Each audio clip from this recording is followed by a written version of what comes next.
Միացյալ Նահանգների նախագահ Դոնալդ Թրամփը այսօր հայտնել է, որ պլանավորում է հետաքննությունների դաշնային բյուրոյի նոր ղեկավար նշանակել Քրիստոֆեր Ռեյին։ Այս մասին Թրամփը գրառում է կատարել Թվիթերի իր էջում։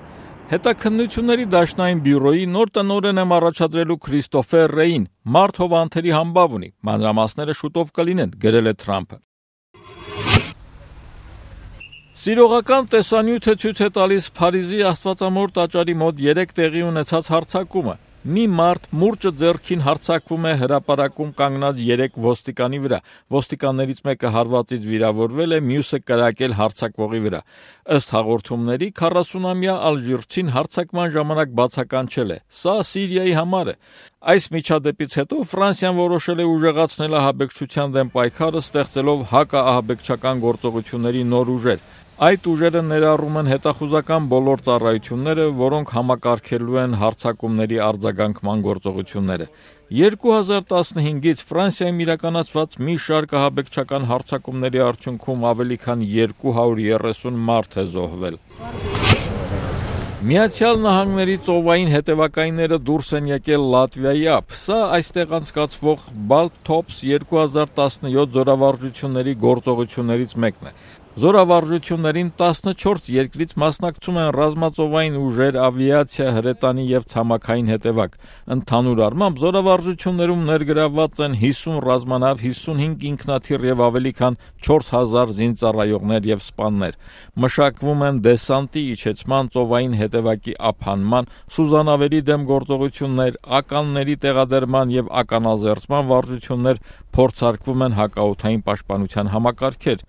Baltops զորավարժությունները անցկացվում են Եվրոպայում տեղակայված ամերիկյան զորախմբի հրամանատարությամբ։ Զորավարժությունների հրամանատարը ԱՄՆ-ի ռազմածովային ուժերի 6-րդ նավատորմի ղեկավար փոխծովակալ Քրիստոֆեր Գրեյդը ասել է. Մենք այստեղ ենք ագրեսիան զսպելու համար, որպեսզի պաշտպանենք մեր դաշնակիցներին Բալթիկ ծովի տարածաշրջանում, նրանց վստահություն ներշնչենք մեր վճռականության հանդեպ։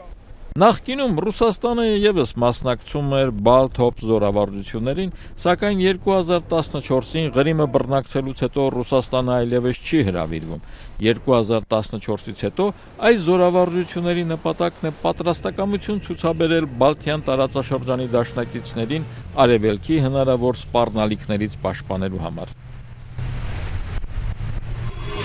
Թուրքիայի անվտանգության ուժերը Կոնգոյի դրոշով նավարկող բեռնատար նավում ավելի քան 1 տոննա հերոին են հայտնաբերել։ Ոստիկանության այսօրվա հաղորդագրությունում նշված է, որ ոստիկանությունը հաղորդում էր ստացել, որ Թուրքիա ուղևորվող նավում մեծ քանակի թմրանյութ կա, որից հետո առաբտյա անվտանգության ուժերը և հատուկ ծառայությունները միջերկրականի միջազգային ջրերում կանգնեցրել և խուզարկել են նավը։ Գործողության արդյունքում 40 կոնտեյներներում փաթեթավորված հերոինը հայտնաբերվել էր նավի գաղտնարաններում։ Հունիսի 2-ի գիշերը իրականացված գործողության արդյունքում նավի անձնակազմի 9 անդամները ձերբակալվել են, իսկ նավը բերվել է Մարմարայի ռազմածովային ուժերի նավահանգիստ։ Առգրավված թմրանյութի արժեքը սև շուկայի գներով մոտավորապես 200 միլիոն թուրքական լիրա է, կամ 57 միլիոն ամերիկյան դոլար։